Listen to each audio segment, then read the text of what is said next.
All right. I am making a shielding for in the boat. I had some old stainless, so it was pretty dirty and everything. So I thought I'd catch it before I forgot to videotape while I was cutting. I guess I could have set up the tripod. At any rate, I cut off to a shape.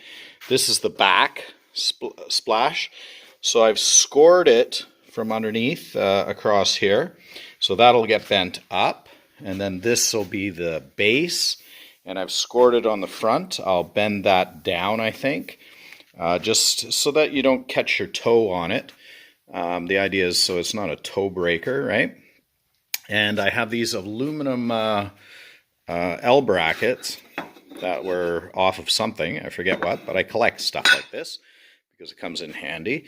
And a bunch of bolts. So I'll be basically setting up the aluminum bracket, bolting this to the side. I've sanded it so that it has a burnished look to it a bit. Call it a brushed look. And I have to finish sanding that. And then I have all these little bolts that will put the brackets on, and the actual stove will be bolted directly to this bottom plate and through two runners that will hold the stove steadily in place. And this top plate goes up against some of the woodworking so that there's an air gap, and that will get screwed down onto a piece of panel that's there. So the wainscot will be behind that, actually. So that's the progress so far. So we love our wood stove come winter. And as it happens, I came across a friend shared a video, the information on the cubic mini wood stove.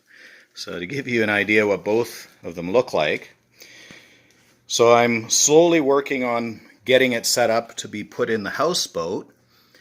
So today I did some metal work. I tend to keep old sheet metal of stainless laying around and then convert it into something. So there'll be 1.25 inches clearance with airflow below, plus the feet of the wood stove. And then the heat shield, it goes pretty close to the back. There's about a 2-inch gap, and there'll be a 2-inch gap, and then that'll be screwed down on a ledger in the boat. And I have to arrange for a chimney. We'll work on that. I think for now I'll try to adapt the one I have, which isn't pretty. So down the road I may replace it with something better. They do come with a stainless chimney kit, and no doubt a different style of metal as well, perhaps. But I didn't want to. I had the yes dear go ahead and get it permission from Deanne. so Chris, oh yeah, mix of. Well, I don't take birthday gifts because I'm too fussy. And so I didn't get a birthday gift, and I won't get a Christmas gift because this is it. So she's a beautiful little beastie. I think the company's out of, well, I don't think, I know the company's out of Quebec.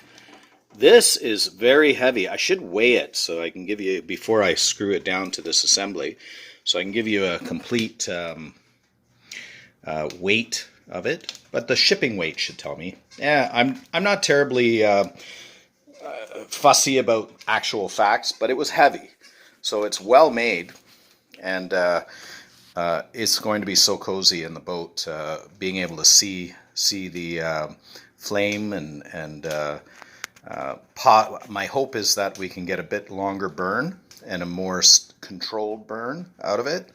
So we may even leave it in the boat permanently. We usually just put it in early spring and late fall. So anyways, it's a little bit dark here. There's the scene. Come on, focus. There we go. There's the scene. And you can see how beautiful the little guy is.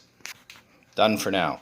Do visit roydesignthat.com for more about boats and kind of interesting ideas. By the way, disclaimer, I cannot recommend you follow anything I do. So just do it at your own risk, basically. I'm just here for entertainment. And I do this stuff myself because, as I say, we have a lot of experience with wood stoves.